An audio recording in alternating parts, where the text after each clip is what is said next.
नमस्कार मु हूँ प्रोफेसर डॉक्टर जयभानु कन्वर मु सम हॉस्पिटल एंडोक्रिनोलॉजी विभाग रे प्रोफेसर एवं हेड ऑफ द डिपार्टमेंट अच्छी आसतु आज डिस्कस करवा थायराइड डिजॉर्डर उपरे आपण मैंने जानी डायबिटीज भली थायराइड डिजॉर्डर भी बहुत कॉमनली आजिकल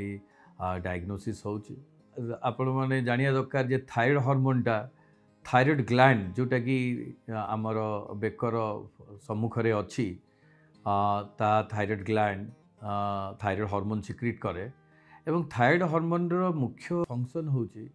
से बॉडी रो विभिन्न सेल को जाए एवं जाई बॉडी रो जो मेटाबॉलिज्म अच्छी ताकू कंट्रोल करे मेटाबॉलिज्म रो जो स्पीड ताकू कंट्रोल करे तेणु जदि थायराइड हार्मोन जदि कमी जाए जहाँ को आम कहू हाइपोथायरिडिज्म ताहले जो मेटाबॉलिज्म बॉडी रो फंक्शनिंग स्पीड टा बहुत कमी जाए आउ जदि थायराइड हार्मोन बढ़ी जाए ताकू आम कहू हाइपर थायराइडिज्म जहाँ फल जो मेटाबॉलिज्म गुड़ा बहुत बढ़ी जाए एवं बॉडी रो जो काम कर प्रोसेस से सब मेकानिज्म बहुत तार स्पीड बहुत बढ़ी जाए आमे एबे डिस्कस कलु जे थायराइड प्राय दुई प्रकार हो पारे थायराइड हाइपोथायराइडिज्म एवं थायराइड हार्मोन बढ़ला हाइपरथायराइडिज्म आमे प्रथमे जानि नवा दरकार सिम्पटम्स कौन हाइपोथायराइडिज्म सिम्पटम्स होची ओजन बढ़िबा भोक कम हवा सो भोक कम कम खाद्य खाई जदि ओजन बढ़ू थाए ताले आमे भाभी नवा दरकार कि पेशेंट रो थायराइड हाइपोथायराइड रोग थाई पारे ता छड़ा मुह फुलिबा गोड़ फुलिबा एवं निद लागिबा दिन बेले काम करिबा को इच्छा न होवा कौनसी कार्य करिबा को इच्छा न होवा सोई रहिबा मेदबहुलता ये सब होची हाइपोथायराइड रो लक्षण एवं कन्स्टिपेशन जार कोष्ठकाठिन्यता अच्छी सी भी गोटे हाइपोथायराइड लक्षण हो पारे एवं महिला मानकर जदि पीरियड रो प्रॉब्लम हुए जदि बेसी पीरियड हुए जहाँ को आम कहू मेनोरेजिया बा पॉलीमेनोरिया ताहले भी हाइपोथायराइड लक्षण हो पारे तेणु आपण मानकर जदि यही सिम्पटम्स थाए बॉडी वेट बढ़िबा मेदबहुलता हवा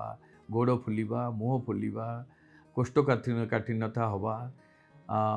मांदा लागिबा ताहले आपण जानिबे जे थायराइड थाई पारे तेणु आपण थायराइड ट्रीटमेंट करनवा दरकार थायराइड डायग्नोसिस करनवा दरकार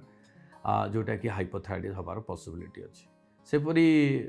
तार अपोजिट रे जहाँ को कहू आम हाइपर थायराइडिज्म माने थायराइड हार्मोन बहुत भाव में सिक्रिशन होची ता विभिन्न कारण रही पारे तार ग्रेव्स डिजीज हो पारे थायराइड रे नोड्यूल होकर बहुत हार्मोन सिक्रिशन हो पारे किंबा बहुत समय थायराइड ग्लैंड इन्फेक्शन हुए ताकू कहू आम थायराइडाइटिस अब एक्यूट थायराइडाइटिस जपरी आप पेटरे इन्फेक्शन हुए गोड़े इन्फेक्शन हो पारे विभिन्न जगार इन्फेक्शन हो पारे थ्रोट रो इन्फेक्शन हो पारे सेपरी थायराइड ग्लैंड रे भी इन्फेक्शन हो पारे ताकू कहू सब एक्यूट थायराइडाइटिस एवं सही कंडीशन भी बहुत मात्रा रे थायराइड हार्मोन सिक्रेट हुए थायराइड ग्लैंड रू तो आम जाना दरकार जे हाइपर थायराइड बा बहुत परिमाण थायराइड हार्मोन ब्लड को पलि आसिले तार कौन सिम्पटम्स हम हाइपर थायराइडिज्म रे ये हाइपोथायराइड रो सब उल्टा सिम्पटम हम जेपरी कि ओजन कमी जिबा छाती धड़धड़ हवा हाथ कंपीबा बा ट्रेमर हवा एवं बहुत स्वेटिंग हवा एवं डायरिया हवा बारंबार खाइला मात्रे झाड़ा लगिबा एवं फीमेल मानकर मासिकिया बंद हो जिबा किंबा कम बहुत व्यवधान हवा जहाँ को आम ऑलिगोमेनोरिया ए सब हूँ हाइपोथायराइड लक्षण सो आम जिते जानी सारू हाइपोथायराइड लक्षण कौन एवं तार उल्टा जो सिम्पटम सब हुए हूँ हाइपोथायराइड लक्षण एवं आउ गोटे इम्पोर्टाट स्टेज है जो माने प्रेग्नेंसी हबार अच्छी बा प्रेग्नेंसी प्लान कर भी थायराइड टेस्ट करनवा दरकार एवं बहुत समय देखा जाए थायराइड टेस्ट कले थायराइड TSH लेवल सामान्य बढ़ी के आसे जहाँ को आम कहू सब क्लिनिकल हाइपोथायराइडिज्म यही ग्रुप को आम टिके डिफरेंट भाव में ट्रीटमेंट करूँ कारण जदि आम थायराइड टाक डिटेक्ट न करवा प्रेग्नेंट लेडी मानकर ताले ताहा इफेक्ट पकेब प्रेग्नेंसी उपरे प्रेग्नेंसी आउटकम उपरे एवं फिटस उपरे बा न्यूबॉर्न उपरे भी तार इफेक्ट पड़ो तेणु आम ये सामान्य जो TSH बढ़ी थाए प्रेग्नेंट वुमेन मानकर से गुड़ा आम प्रेग्नेंसी आगुरी बा कौन सी लेडी प्लानिंग करुच्ची प्रेग्नेंसी से आम थायराइड हार्मोन टेस्ट करनवा दरकार एवं जदि टीएसएच सामान्य मात्र बढ़ी ताहले से सब केस रे आमे थायराइड एंटीबॉडी गोटे टेस्ट करी तांकर ट्रीटमेंट आरंभ करिया दरकार एवं थायराइड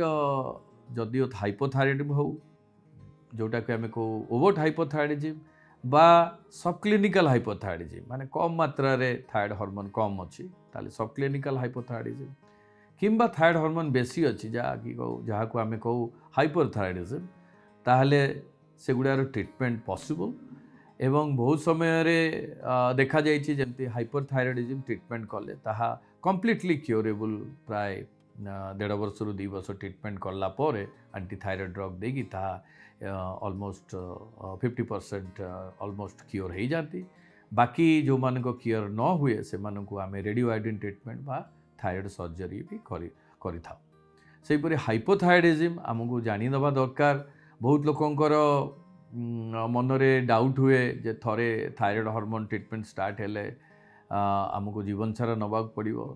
ताहा सबु क्षेत्र में ठीक नुह but most of the hypothyroidism आपन को जीवन सारा थायराइड हार्मोन नबाक पड़े पर्टिकुलरली जो मानकर टीपीओ एंटीबॉडी पॉजिटिव थाए से मानक जीवन सारा थायराइड हार्मोन नबाक पड़ पाए बहुत समय आम देखू जे पेसेंट तांकर थायराइड हार्मोन नेला परे हाइपोथायराइडिज्म नॉर्मल हो जाए टीएसएच लेवल नॉर्मल हो जाए तो से माने भावती आमर थायराइड ठीक हो गला एवं से माने थायराइड हार्मोन बहुत समय जो ट्रीटमेंट को बंद कर दियंते किंतु किसी दिन पर से जेहेतु आमको life long thyroid hormone treatment नवा दरकार आउ ट्रीटमेंट बंद करने द्वारा पुणी टीएसएच बढ़ी जाए तेणु आपण मैंने थायराइड हार्मोन ट्रीटमेंट बंद करने आगु आपण डाक्तर सहित परामर्श करूँ फिजिशियन बा एंडोक्रिनोलॉजिस्ट को परामर्श करूँ जो मैंने कहे टीपीओ एंटीबॉडी टेस्ट करी आपन को जनईदेवे जे ना थायराइड हार्मोन ये स्टेज को आसला थायराइड हार्मोन ट्रीटमेंट बंद हो पार किंबा टीपीओ पॉजिटिव अच्छी थायराइड हार्मोन रिक्वायरमेंट बेसी अच्छी तेणु थायराइड हार्मोन ट्रीटमेंट आपन को जीवन सारा नवाक पड़ो। थैंक यू धन्यवाद।